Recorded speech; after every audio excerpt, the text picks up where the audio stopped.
দেখো কি বলেছে এখানে, প্রথম প্রশ্ন বলেছে প্রধানমন্ত্রী জন আরোগ্য যোজনা, যোজনা যেটাকে হিন্দিতে বলা হয়, উচ্চারণ করা হয়, ওয়াজ লঞ্চড ইন, কত সালে লঞ্চ হয়েছিল? এটা অলরেডি কিন্তু পরীক্ষায় এসে গেছে। এটা কোথায়? জম্মু কাশ্মীরে বোধহয় দেখলাম এসেছে। তো জম্মু কাশ্মীরে এসেছে, আজকেও খবরের কাগজে ছিল দেখলাম, যেহেতু এখন আজ তোমরা জানো যে ওই 7 তারিখ ছিল আমাদের 7 তারিখ তো না, কি বলে এটা, আরে তারিখটা কত ছিল, 7ই তো নাকি, বলছি আমি নিজে। 7 তারিখ, হ্যাঁ 7 তারিখ যেহেতু আমাদের ছিল, 7 তারিখ যেহেতু আমাদের ওই কি বলা হচ্ছে এটাকে, 7 তারিখ যেহেতু আমাদের ওই বিশ্ব স্বাস্থ্য দিবস ছিল, ওয়ার্ল্ড হেলথ ডে। তো ওয়ার্ল্ড হেলথ ডে যেহেতু ছিল, বিশ্ব স্বাস্থ্য দিবস, তো স্বাভাবিকভাবেই এটা এখন আজকে খবরের কাগজে সব খবর কাগজগুলো কভার করেছে এই সমস্ত বিষয়গুলো। হেলথ নিয়ে কনসার্ন তারা দেখিয়েছে সেখানে, বড় বড় সেখানে সব এডিটোরিয়াল পেজে এগুলো নিয়ে লেখা হয়েছে, তো সেই কারণে খুব গুরুত্বপূর্ণ হয়ে গেছে। এটা 2018 সালে এইটা নিয়ে এসেছিল, এটাকে আয়ুষ্মান ভারত আমরা বলি। আয়ুষ্মান ভারতের আগের নামটা হচ্ছে আয়ুষ্মান ভারত। তো আয়ুষ্মান ভারত আরোগ্য যোজনা, এটা আয়ুষ্মান ভারত প্রধানমন্ত্রী আয়ুষ্মান ভারত জন আরোগ্য যোজনা, এরকম একটা নাম আছে তার পুরো। তো 2018 সালে এটা প্রধানমন্ত্রী নরেন্দ্র মোদী নিয়ে এসেছে। এবং তোমাদের এই ইনসিডেন্টটাও আমি বলেছিলাম বোধ হয়, মনে করে দেখো, যে অমর্ত্য সেন একটা জাস্ট একটা কমেন্ট পাস করেছিলেন, মিডিয়ার যারা সাংবাদিক ছিলেন তাদেরকে একটা কমেন্ট পাস করেছিলেন তিনি, তারা প্রশ্ন করেছিল। তো সেখানে তিনি তো একজন বড় মাপের অর্থনীতিবিদ, তিনি একজন বড় মাপের মানে ডেভেলপমেন্টালিস্টও বলা যেতে পারে। তো স্বাভাবিকভাবেই তাকে যখন প্রশ্ন করলো এবং তিনি যে উত্তরটি দিলেন, তো তাতেই রাজনীতিতে একটা বড় আমরা দেখেছি যে সেখানে কিন্তু একটা কন্ট্রোভার্সি ক্রিয়েট হলো। এবং আলটিমেটলি মানে সেখানে বলেছিলেন যে চায়না আমাদের থেকে অনেকটা এগিয়ে গেছে, জাস্ট এতটুকুই, হেলথে তারা অনেকটা এগিয়ে গেছে। তো তাতে করেই একটা বলতে পারো যে রাজনীতিতে একটা বড় কন্ট্রোভার্সি ক্রিয়েট হলো, এবং সরকার তড়িঘড়ি এই সময় আমরা দেখতে পাবো যে এই ধরনের একটা প্রোগ্রাম নিয়ে আসলো, যেটার মধ্যে দিয়ে 5 লাখ টাকা সেখানে আহ সেখানে কিন্তু মাথা পিছু বার্ষিক সেখানে প্রদান করা হবে। ঠিক আছে, এগুলো আমরা দেখতে পাচ্ছি যে ইন্স্যুরেন্সের ব্যবস্থা করে দেওয়া হলো পরিবার পরিবার পিছু, মাথা পিছু না, পরিবার পিছু। 2 নম্বর কি বলেছে দেখো, Isaiah Berlin spoke about 2 types of freedom, which of the following are types of freedom according to hmm. এটা তোমাদের থিওরির প্রশ্ন, কিন্তু আমি আজকে দিয়েছি, তার কারণে এই প্রশ্নটি আমি এডিটোরিয়াল পেজে পেয়েছি, এটা দেখে খুব ভালো লাগলো যে এই ইজা বার্লিনকে সেখানে কোট করা হয়েছে, যে এই ইয়ের কনসেপ্ট বোঝাতে গিয়ে, হেলথের ইস্যুটাকে বোঝাতে গিয়ে, যে সেখানে কিভাবে ইনজাস্টিস আছে মানুষের, সেখানে কিভাবে স্বাধীনতা সেখানে নেই, তো সেগুলো বোঝাতে গিয়ে সেখানে এটাকে কোট করা হয়েছে। তো আমি এটা তুলে দিয়েছি তোমাদের এই কারণে, দা হিন্দুতে আজকেই এটা পাবে, গুরুত্বপূর্ণ একটা কোটেশন। এতদিন পর্যন্ত তোমরা শুনে এসেছো পজিটিভ লিবার্টি আর নেগেটিভ লিবার্টি, এই কারণে আমি দেখলাম সবাই তোমরা প্রায়, এই কারণে আমি দেখলাম সবাই তোমরা প্রায়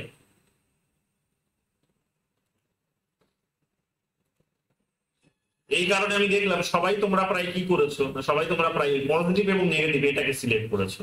বাট এখানে তোমরা একটুখানি কেয়ারফুলি যদি পড়তে বুঝতে পারতে, যদি শুধু খালি ওই হেডলাইন রিলেটেড পড়াশোনা না করে, যদি একটুখানি পজিটিভ বলতে কি বোঝায়, নেগেটিভ বলতে কি বোঝায়, এটা নিয়ে জাস্ট একটু যদি খালি 2-4 লাইনে যদি একটুখানি পড়াশোনা করতে, তাহলেই বোধহয় এটার উত্তর করাটা ইজি হয়ে যেত। কিন্তু দুঃখের বিষয় তোমরা সেটা করোনি, তোমরা শুধু ওই পিওয়াইকিউ গুলোই বোধহয় সলভ করো, এবং শুধু বোধহয় সেটার মানে সেটাই দেখে যাও, এক্সপ্লেনেশন গুলো বোধহয় খুব একটা বোধহয় তোমরা নজর দাও না, ফলে এই কারণে তোমাদের অনেকের ভুল হয়েছে।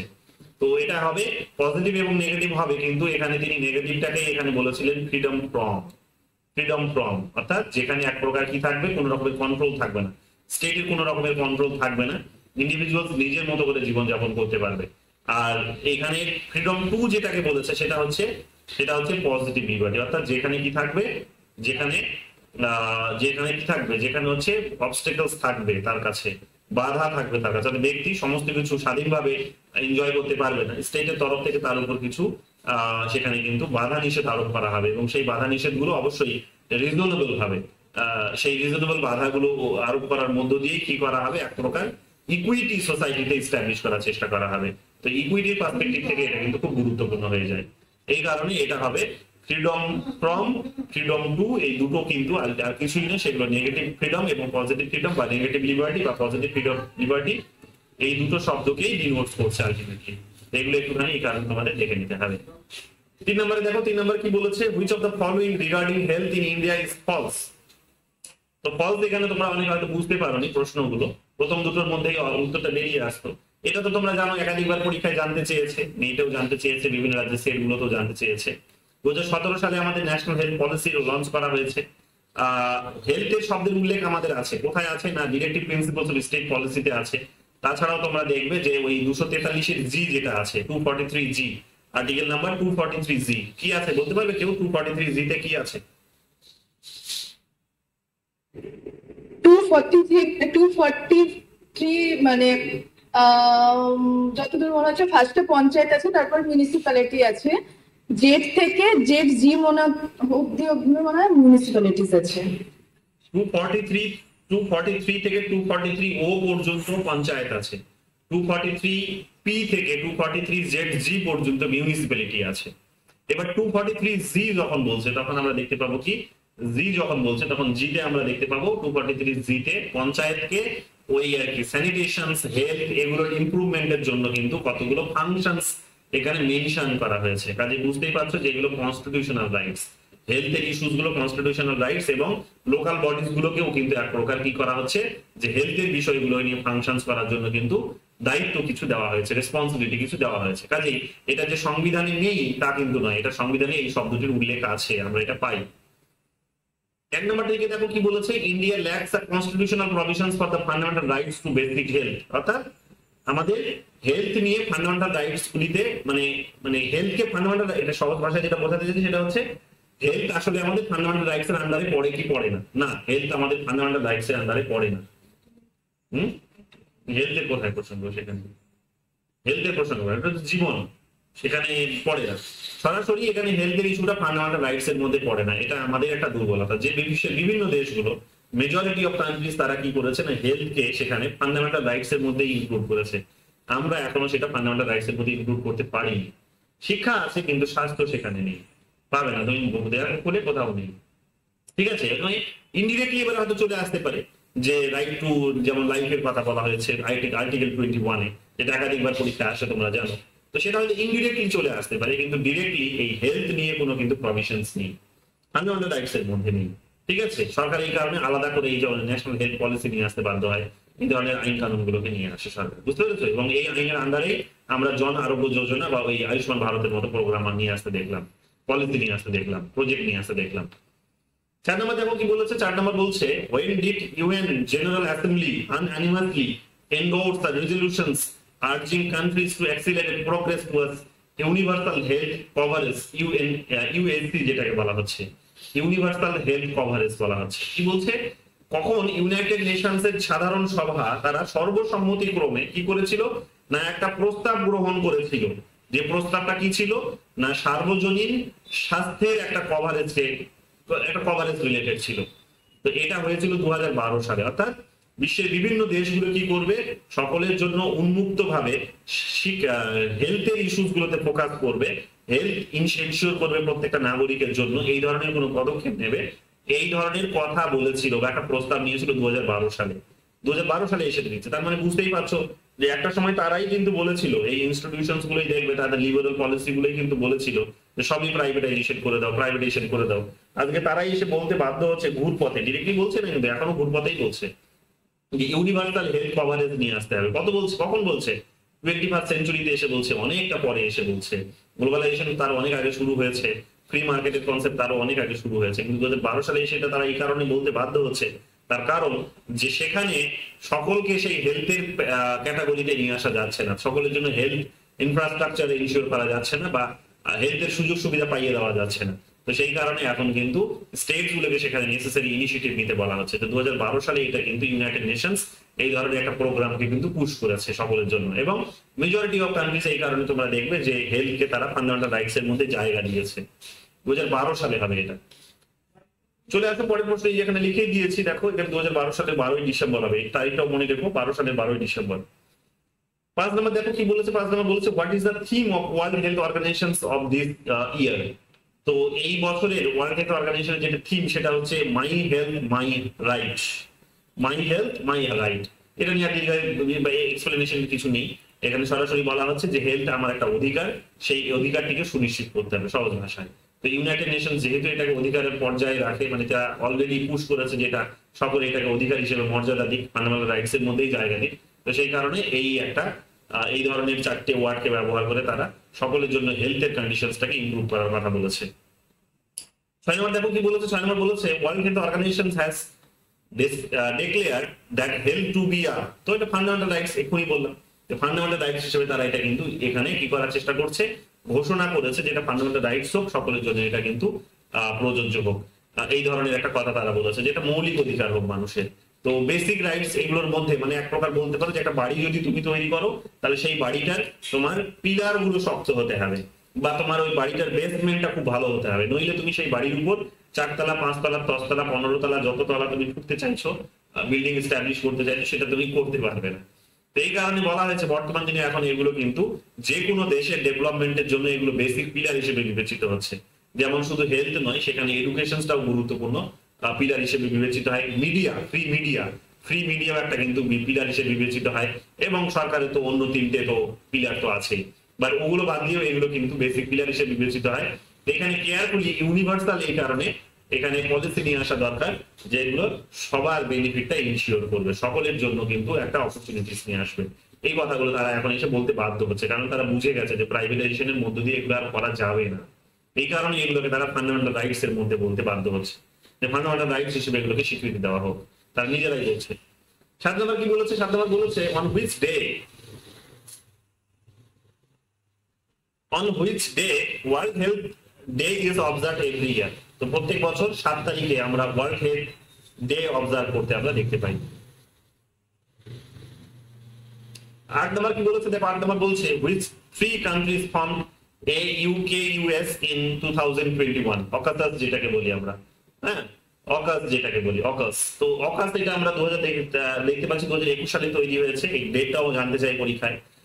তো 2021 সালে তৈরি হয়েছে, এটা বুঝতেই পারছো এই মুহূর্তে সাউথ চায়না সিকে কেন্দ্র করে যে পলিটিক্সটা হচ্ছে, বিশেষ করে সাউথ এন্ড সাউথ ইস্ট এশিয়াকে কেন্দ্র করে যে পলিটিক্স গুলো হচ্ছে, সেখানে চায়নার কন্ট্রোলটাকে এখানে এক প্রকার চায়নাকে এখানে কন্ট্রোল করার জন্য, চায়না যেভাবে তার নিজের শক্তি বৃদ্ধি করছে এই পার্টিকুলার রিজিয়নে সাউথ চায়না সিতে, তো নিজেকে চায়নাকে এখানে কন্টেইন করার জন্য এক প্রকার একটা গ্রুপ তৈরি হয়েছে। অনেকগুলো গ্রুপই তৈরি হয়েছে, যেমন তোমরা জানো যে IPEF তৈরি হয়েছে, হ্যাঁ তো এগুলো তৈরি হয়েছে। তারপর আরেকটা তৈরি হয়েছে, সেটা হচ্ছে I2U2, এই সমস্ত কনসেপ্ট গুলো উঠে এসেছে। তো অকাস তো একটা কিন্তু কনসেপ্ট, বা অকাস যেটাকে বলছি, এটাও একটা কনসেপ্ট মানে এটাও একটা গ্রুপ। এই গ্রুপটা 3টে কান্ট্রিকে নিয়ে তৈরি হয়েছে। তো ইউ ফর এখানে অস্ট্রেলিয়া নিতে পারো, আর ইউকে ফর এখানে পরে দুটো ওয়ার্ডে ইউকে ফর এখানে ইউকে হবে, আর পরের দুটো লেটার যেটা ইউএস, তো ইউএস ফর ইউএস এরই কথা বলা হচ্ছে, ইউনাইটেড স্টেটস এরই কথা বলা হচ্ছে। অর্থাৎ 3টে country UK, Australia, UK, US এর কথা বলা হচ্ছে, ঠিক আছে। এবং যে কারণে খবরের কাগজে এই মুহূর্তে আছে সেটা হচ্ছে যে তারা এখন চেষ্টা করছে জাপানকে ইনক্লুড করা, তারা চেষ্টা করছে। ফুমিও কিশিদা, জাপানের প্রধানমন্ত্রী এই মুহূর্তে যিনি আসেন, ফুমিও কিশিদার সঙ্গে এই মুহূর্তে ডায়লগ চলছে যে আগামী দিনে খুব অল্প দিনের মধ্যে তোমরা দেখবে যে এটা 3 থেকে 4-এ পরিণত হবে। জাপান সেখানে কিন্তু যুক্ত হবে, এবং এখানে এই যে সাউথ চায়না সিতে যে পলিটিক্সটা চলছে, যে একটা দ্বন্দ্ব চলছে, সেই দ্বন্দ্বটা আরো অনেক জোরদার হবে, আরো অনেক কনস্ট্রাকটিভ হয়ে উঠে আসবে। এবং চায়নার যে হেজিমনি এই দেশগুলোর উপর, এই দেশের পলিটিক্যাল সিস্টেমের উপর, ইকোনমির উপর, বিশেষ করে ইকোনমির উপর, তো সেটাকে কন্টেইন করার চেষ্টা করবে এরা। তো অস্ট্রেলিয়া, ইউকে, ইউএস, তো যদি ম্যাপটা দেখো তাহলে তোমরা পরিষ্কার বুঝতে পারবে। আমি এখানে দেখাচ্ছি না, তোমরা নিশ্চয়ই তোমাদের বাড়িতে ম্যাপ আছে, কারণ পলিটিক্যাল সায়েন্সের স্টুডেন্টস, ইন্টারন্যাশনাল রিলেশনস স্টুডেন্ট হয়ে যদি তোমাদের কাছে ম্যাপ না থাকে তাহলে পড়াশোনা ছেড়ে দেওয়া উচিত। তো যাই হোক, এটা আমাদের ম্যাপটা দেখলে তোমরা বুঝতে পারবে যে এরা প্রত্যেকেই কিন্তু খুব কাছাকাছি, ঠিক আছে, প্রত্যেকে খুব কাছাকাছি, এবং প্রত্যেকে এই পার্টিকুলার জায়গাতে তারা কিন্তু এখানে কি করবে না, তারা মিলিটারি এখানে কিন্তু নিজেদের মিলিটারি বেস তৈরি করবে, মিলিটারি তারা এখানে কিন্তু ওয়াচ করবে, মিলিটারি বেসমেন্ট গড়ে তুলবে, মিলিটারি এখানে কিন্তু তারা অ্যাক্টিভিটিস চালাবে, এবং চায়নাকে এক প্রকার কন্টেইন করার চেষ্টা করবে, চায়নাকে আটকানোর চেষ্টা করবে। এবং এই ছোট ছোট দ্বীপ আইল্যান্ড যেগুলো আছে সেই আইল্যান্ড গুলোকে এক প্রকার সিকিউরিটি প্রদান করারও চেষ্টা করবে, এবং চায়নার হেজিমনি তাদের উপর যেটা আছে সেটাকে কমানোর এক প্রকার চেষ্টা করবে। তো এইরকম বিষয়গুলোর উপর তারা নজরদারি করবে, এই উদ্দেশ্যে তারা তৈরি হয়েছে অস্ট্রেলিয়া, ইউকে এবং ইউএস। এবং আরো বিভিন্ন আগামী দিনে তারা বিভিন্ন সাইবার সিকিউরিটি নিয়ে থেকে শুরু করে, টেকনোলজি থেকে শুরু করে বিভিন্ন ইস্যুস নিয়ে তারা নিজেদের মধ্যে কিন্তু আদান প্রদানও করবে, অর্থাৎ ট্রানজেকশনও করবে, তারা বিজনেসও করবে। এগুলো কিন্তু এখানে উঠে এসেছে, এই কারণে এটা এখন খবরের কাগজে আছে। 9 নম্বর কি বলছে দেখো, 9 নম্বর বলছে who wrote the book Katchatheevu and the maritime boundary of Sri Lanka. তো এটা লিখেছেন ওই WT জয়া সিংহে, ইনি সেই সময় সেক্রেটারি ছিলেন, সেই সময় তিনি ফরেন সেক্রেটারি ছিলেন। ইনি এটা লিখেছেন ওই শ্রীলঙ্কার ছিলেন। তো 2003 সালে এটা প্রকাশিত হয়েছে। কিন্তু এটা 1974 সালের ঘটনাগুলোকে কেন্দ্র করে তিনি এগুলো লিখেছেন। ঠিক আছে, ওই সেই সময়কার ঘটনাগুলো কিভাবে ঘটছিল, কিভাবে সেই সময় ইনি সেই সময় প্রধানমন্ত্রী ছিলেন। কে প্রধানমন্ত্রী ছিলেন? ইনি। এই যে শ্রীরামা আরডি বান্দা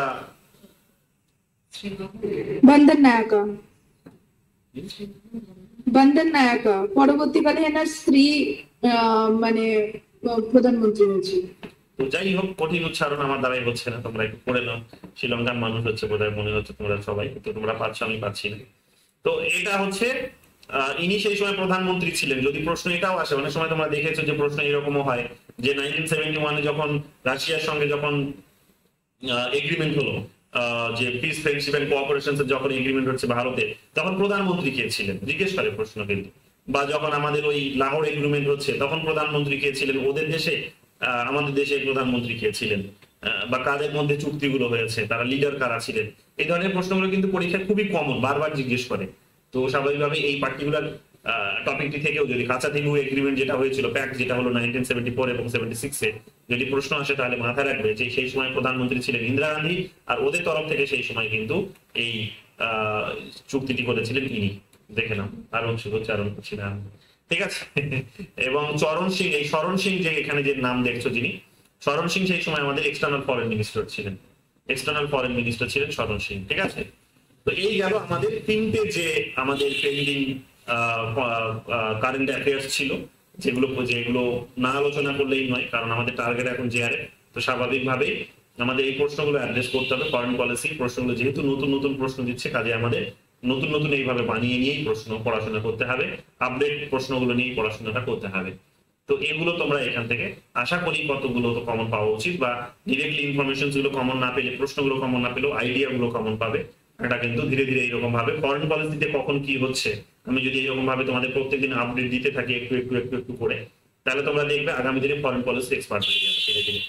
তো এই জিনিসগুলো মানে আমাদের student of international relations, political science, এগুলো আমাদের জানা উচিত। তো সেই কারণে আপডেট থাকো।